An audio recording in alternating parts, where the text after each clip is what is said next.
पहले नासा, रूस और चीन और अब भारत। क्यों चांद को अपनी मुट्ठी में करना चाहती है पूरी दुनिया?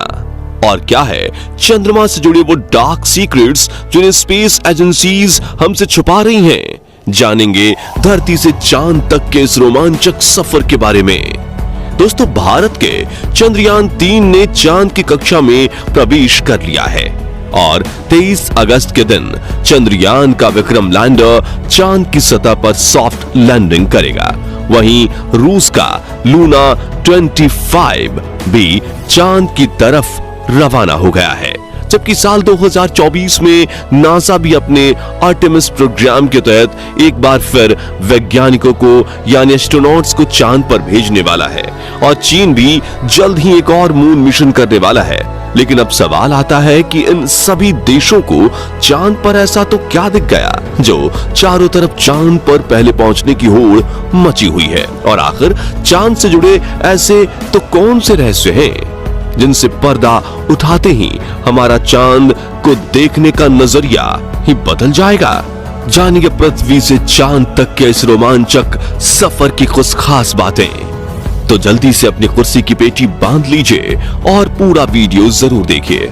दोस्तों, चांद हमारी पृथ्वी से 3,84,400 किलोमीटर दूर है और अगर हम सीधा रास्ता पकड़ते हैं तो इसी के आसपास डिस्टेंस में ही हम चांद की सतह पर पहुंच जाएंगे, जबकि भारत के चंद्रयान 3 के रास्ते से हमें चांद पर पहुंचने में 42 दिन लगेंगे, क्योंकि चंद्रयान 3 ने चंद्रमा की तरफ जाने का अंडाकार रास्ता चुना है, जिसमें वो पहले पृथ्वी के चक्कर लगाकर चांद की एक लंबे रूट से बढ़ेगा और फिर चांद के भी चक्कर लगाकर लैंडिंग करेगा।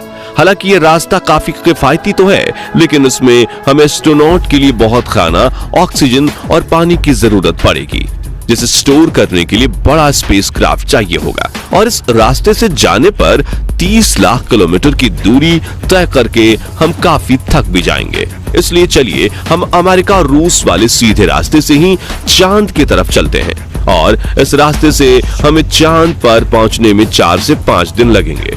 जब स्पेसक्राफ्ट का लैंडर आपको चांद पर उतारेगा तो बाहर आने के लिए आपको सबसे पहला अपना स्पेस सूट पहनना होगा, क्योंकि चांद पर काफी पतला वातावरण है और इसमें ऑक्सीजन मौजूद नहीं है।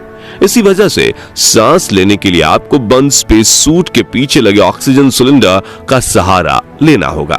स्पेस सूट पहनने के बाद जब आप चांद की सतह पर कदम रखेंगे तो खुद को काफी हल्का महसूस करेंगे। दरअसल चंद्रमा का गुरुत्वाकर्षण पृथ्वी से 6 गुना कम है, इसलिए अगर पृथ्वी पर आपका वजन 60 किलोग्राम है तो चांद पर यह सिर्फ 10 किलोग्राम ही हो जाएगा।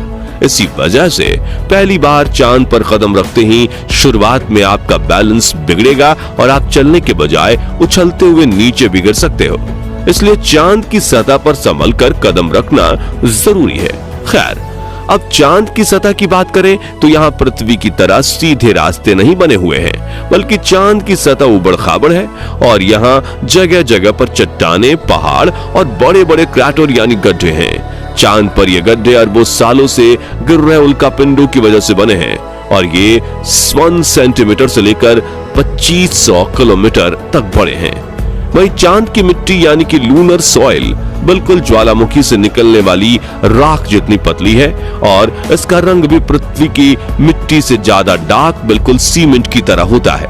इस मिट्टी में खुरदरापन न होने की वजह से आप जैसे ही इस पर कदम रखेंगे आपके पैरों के निशान बन जाएंगे, जिस वजह से चांद पर सबसे पहले कदम रखने वाले एस्ट्रोनॉट नील आर्मस्ट्रॉन्ग और बल्ज एल्ड्रिन के पैरों के निशान आज भी मौजूद हैं। अब चांद की खूबसूरत जमीन देखने के बाद साथियों, आप अपनी नजरें जब ऊपर की तरफ करेंगे तो आपको हमारी पृथ्वी भी दिखाई देगी। जी हाँ, जैसे पृथ्वी पर चांद का उदय होता है वैसे ही चांद पर भी पृथ्वी का उदय होता है। बस फर्क इतना है कि पृथ्वी से देखने पर चांद काफी छोटा लगता है और चांद से देखने पर पृथ्वी बहुत बड़ी दिखाई देती है और यहाँ से धरती की खूबसूरती देखकर आप मंत्रमुग्ध हो जाओगे। अब अगर आप चांद के उत्तरी ध्रुव पर लैंड करोगे तो आपको अपने आसपास भूतकाल में फैले हुए स्पेस मिशन के स्पेसक्राफ्ट और सैटेलाइट के टुकड़ों के साथ प्लास्टिक बैग में भरा हुआ कूड़ा भी दिखेगा। ये कूड़ा नासा के उन 12 एस्ट्रोनॉट्स ने फेंका है जो चांद पर जा पाए। दरअसल इन बैग्स में इनका मलमूत्र और खाने के रैपर्स वगैरह का वेस्ट है। वहीं अगर आप चांद के दक्षिणी ध्रुव पर उस जगह उतरते हैं जहां 4 साल पहले चंद्रयान 2 क्रैश लैंड होकर गिरा था, तो वो आज भी आपको उतनी बुरी कंडीशन में नहीं मिलेगा, क्योंकि क्रैश लैंड होने के बाद ना तो वो बारिश और ना ही तूफानी बवंडर से रूबरू हुआ है। इसलिए अगर आप उसे अपने स्पेसक्राफ्ट में फिट करके पृथ्वी पर वापस ले आए तो उसे ठीक करके वापस भेजा जा सकता है। दोस्तों, आप ये तो जानते ही होंगे कि स्पेस के सभी सेलेस्टियल ऑब्जेक्ट्स पर अचानक उल्कापिंडों की बारिश हो जाती है। ये तो अच्छा है कि पृथ्वी की मैग्नेटिक फील्ड इन उल्कापिंडों को या तो साइड में धकेल देती है या फिर ग्रेविटी और एटमॉस्फेयर इसे धरती तक पहुंचने के पहले ही जलाकर राख कर देते हैं। लेकिन चांद की मैग्नेटिक फील्ड पृथ्वी के मुकाबले काफी कमजोर है। इसकी ग्रेविटी भी कम है और यहाँ घना वातावरण भी मौजूद नहीं है। इसी वजह से चांद पर लगातार उल्कापिंडों की बारिश होती रहती है। ऐसे में कोई भी उल्कापिंड गिरकर आपको पल भर में मौत के घाट उतार सकता है। इसलिए आपको उल्कापिंडों पर नजर लगाए बैठे कमांड सेंटर के वैज्ञानिकों से लगातार संपर्क बनाए रखना होगा।